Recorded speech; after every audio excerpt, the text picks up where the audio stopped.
ચલો હવે નેક્સ્ટ જે ટોપિક પહેલો આપણો ટોપિક હતો કે ભાઈ નવો પહેલો ટોપિક હતો કે ન્યૂ પાર્ટનર છે ઈ કેશમાં ગુડવિલ લઈ આવે છે. તો જનરલ એન્ટ્રી આપણે કરતા હતા cash or bank account debit to premium for goodwill account credit. બીજી entry premium for goodwill account debit to old partners capital account credit. કયો રેશિયો? Sacrifice ratio. આટલું ક્લિયર? હવે બીજી વસ્તુ, હવે આપણે કરશું બીજી વસ્તુ. હવે માનો કે જે ન્યૂ પાર્ટનર છે, હવે શું થશે? ન્યૂ પાર્ટનર છે if new partner not bring cash for goodwill. હવે માનો કે નવો પાર્ટનર છે એ ગુડવિલ છે એ કેશમાં લઈ આવવાનો નથી. નવા પાર્ટનર કીધું કે હું ગુડવિલ છે એ કેશમાં લઈ આવીશ નહીં. તો મેં હમણાં હું શીખવાડ્યું હતું, તો જૂના પાર્ટનર શું કરશે કે એની કેપિટલ એટલાથી ઘટાડી નાખશે, માઈનસ કરી નાખશે. મેં કીધું હતું ને એક અહીંયા ઇલસ્ટ્રેશન થી કે એની કેપિટલ 5 લાખ માઈનસ કરી નાખ્યા હતા, બરોબર? તો ઈ કેપિટલ લઈ આવતો હોય તો ક્રેડિટ હોય, હવે એમાંથી માઈનસ કરે તો કેપિટલ ને શું કરી દઈએ? ડેબિટ. જો ખાસ ભૂલ બધા અહીંયા કરે છે, જોજો. New partner capital account debit to old partners capital account.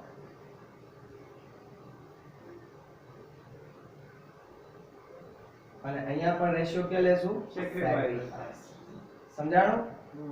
Sir આમાં ગેઇન નો યુઝ થાય જ નહીં. આમાં નહીં થાય, નેક્સ્ટ ચેપ્ટર માં કરશું આપણે. ઓકે બરોબર? હવે સમજ્યા તમે? જો રૂપિયા તો લેશે જૂના પાર્ટનરો, બરોબર છે? કા તો કેશમાં લેશે, અને જો કેશમાં નહીં લે તો ઓલો જે કેપિટલમાં લે હોય છે એમાંથી માઈનસ કરે, તો રૂપિયા તો લેશે જ એ લોકો. સમજાણો? હવે ત્રીજો ઓપ્શન છે partly cash. Partly cash. if new partner brings partly cash એટલે અડધું અડધું as goodwill. કા તો અડધું અડધું, કા તો થોડુંક.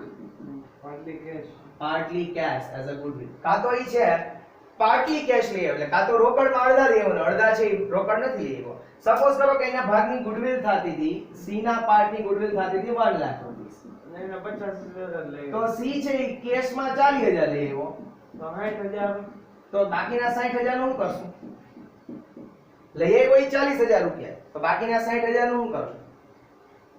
એના કેપિટલ માંથી લેશું, 40,000 માં સીસ કેપિટલ માંથી. તો 40,000 ને જો પહેલા વેચીએ તો 40,000 ની આ જ એન્ટ્રી થઈ જાય.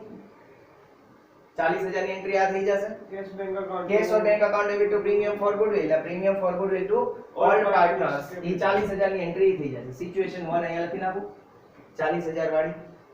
અને 60,000 છે ઈ નથી લઈ આવતો, તો એની શું થઈ જશે? સિચ્યુએશન નંબર 2, 60,000 એના કેપિટલ માંથી લેશું, એટલે partners capital account debit to old partners capital account. ને કયો રહેશો? સેક્રિફાઈસ. 3 સિચ્યુએશન છે આની અંદર, બરાબર છે? ગુડવિલ માટે સિચ્યુએશન કેટલી છે?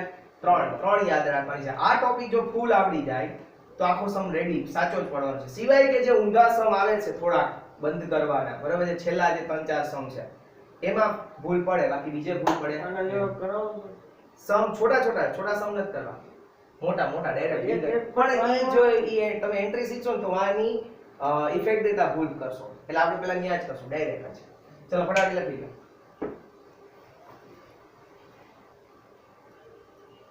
આમાં કયો દીધો કે ના નાના કે નથી કરો, આપણે ડાયરેક્ટ બિગર સમ્સ જ કરશું.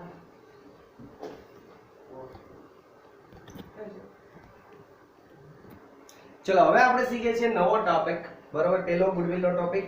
બીજું આવે છે રીવેલ્યુએશન અકાઉન્ટ. પહેલા વાળામાં એક નોટ કરી લખજો, ગુડવિલ ની નીચે એક નોટ કરી લખજો. ગુડવિલ નો જે ટોપિક લખ્યો ને એની નીચે એક નોટ કરીને લખજો. if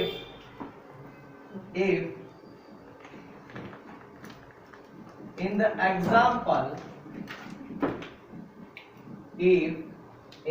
example મારી આર લખવાનું, હાલો બધાય. if in the example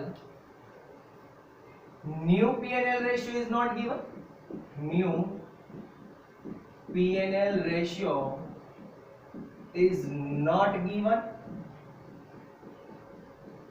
or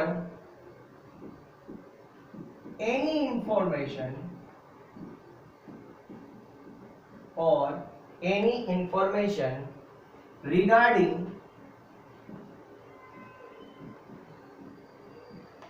sacrifice of old partners not given, then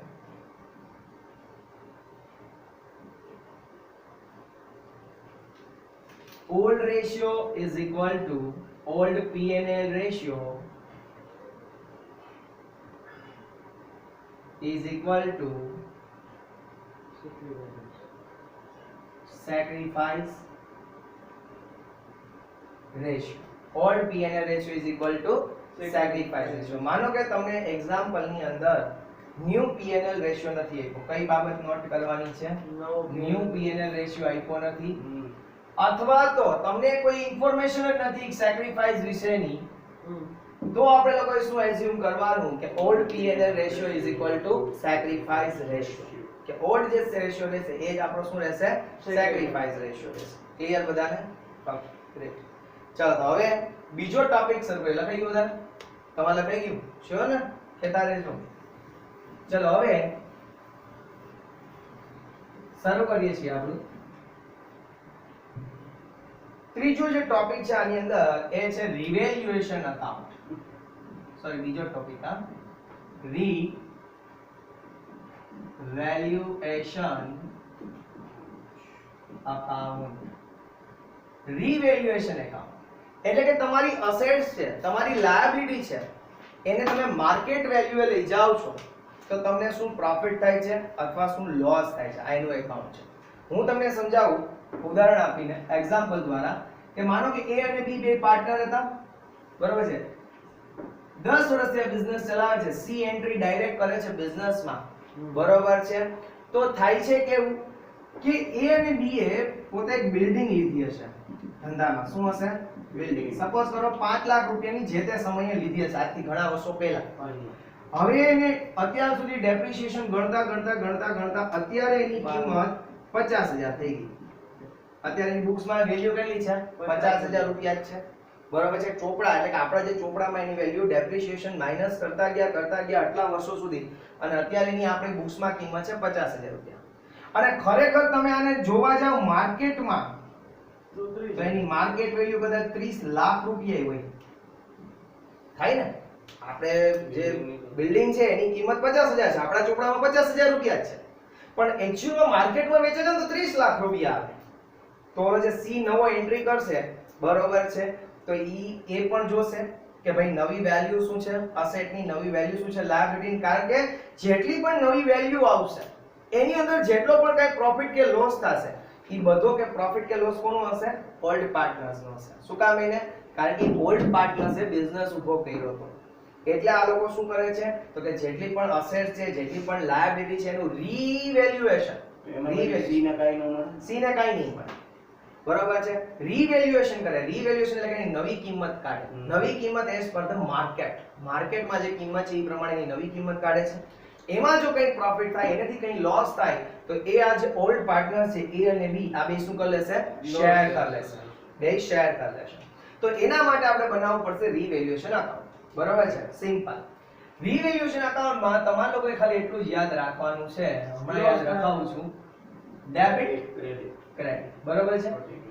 અહીંયા હશે પ્રોફિટ, ક્રેડિટ લોસ, ડેબિટ, અને ડેબિટમાં હશે લોસ. આટલું તમારે યાદ રાખવાનું છે, બરોબર છે. ક્રેડિટ સાઈડ હશે શું હશે? પ્રોફિટ, ડેબિટ સાઈડ હશે લોસ. એક્ઝામ્પલ દ્વારા સમજાવું છું. પહેલા માનો કે તમારા બુક્સમાં એક બિલ્ડિંગ છે, એની વેલ્યુ આપી છે 4,60,000 રૂપિયા. બુકમાં વેલ્યુ કેટલી આપી છે? 4,60,000. એની માર્કેટ વેલ્યુ છે 8 લાખ રૂપિયા, 8,60,000 કરી એટલે વાંધો ન આવે, 8,60,000 રૂપિયા.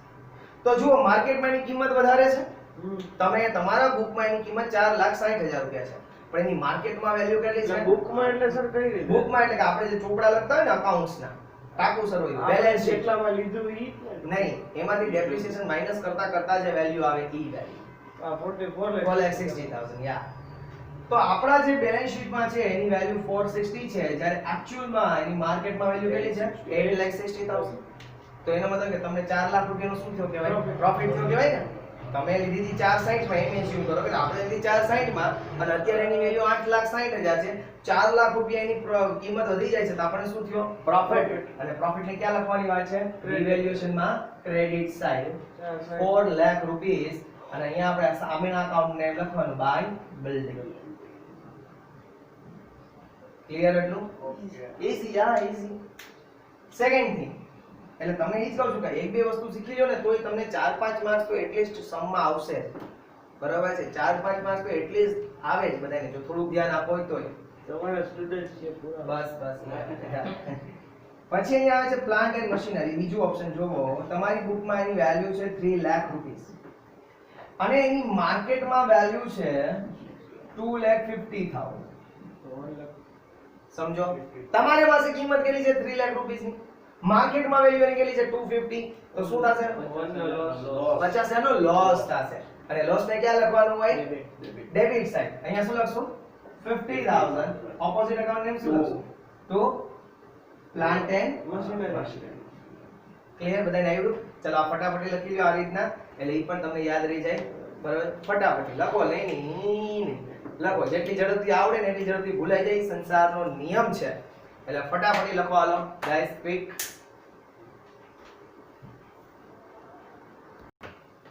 હવે આપણે લોકો એક્સરસાઇઝ નો સમ નંબર જે 8 છે, પેજ નંબર 208 ઉપર એને કરીએ છીએ. બરાબર છે, કાઢો પેજ નંબર 208, એક્સરસાઇઝ નો સમ નંબર 8. ફટાફટ કરો guys. 208 sum number 8, sorry page number 208 sum number 8. કાઢો.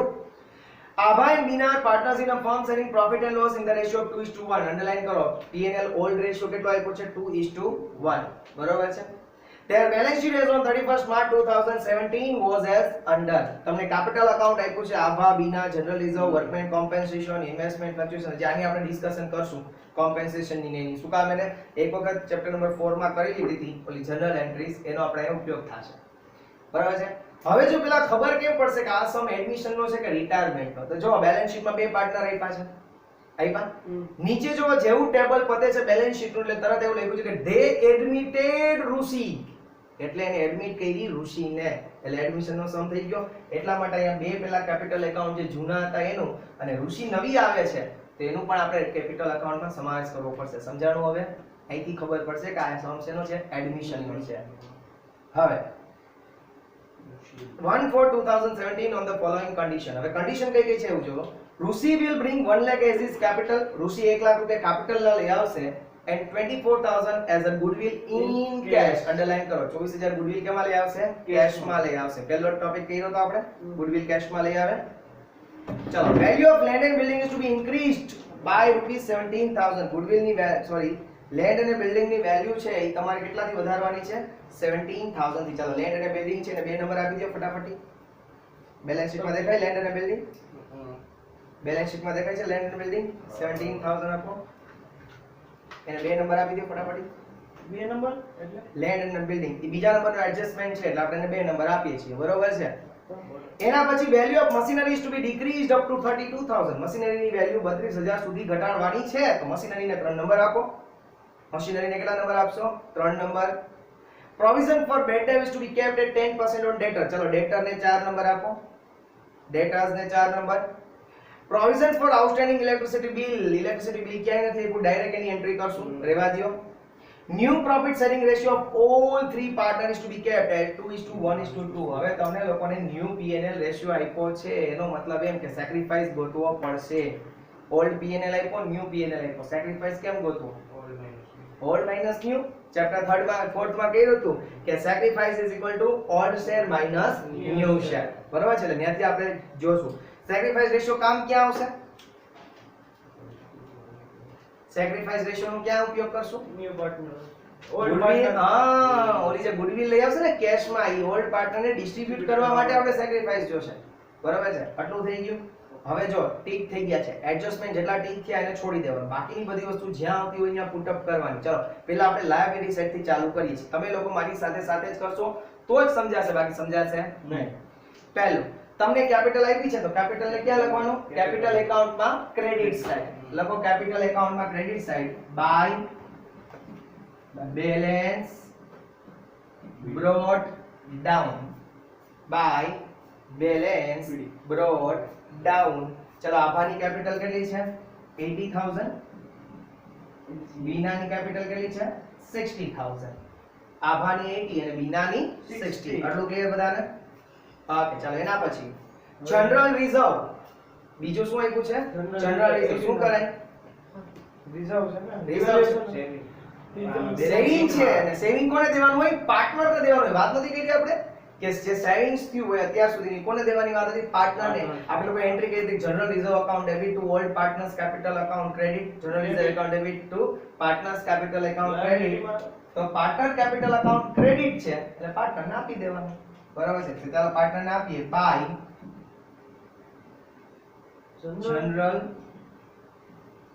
રિઝર્વ. રિઝર્વ એટલે કે પ્રકારની સેવિંગ.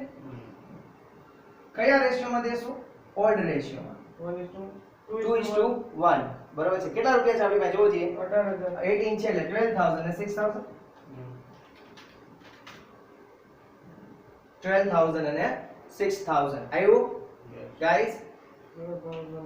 6000 થયું? એટલે 2:1 મળે. હા 1000 multiplied by 2 બાય 3 થઈ ગયું.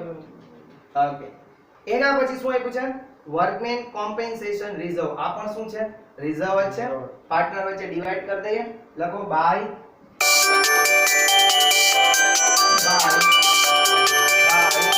વર્કમેન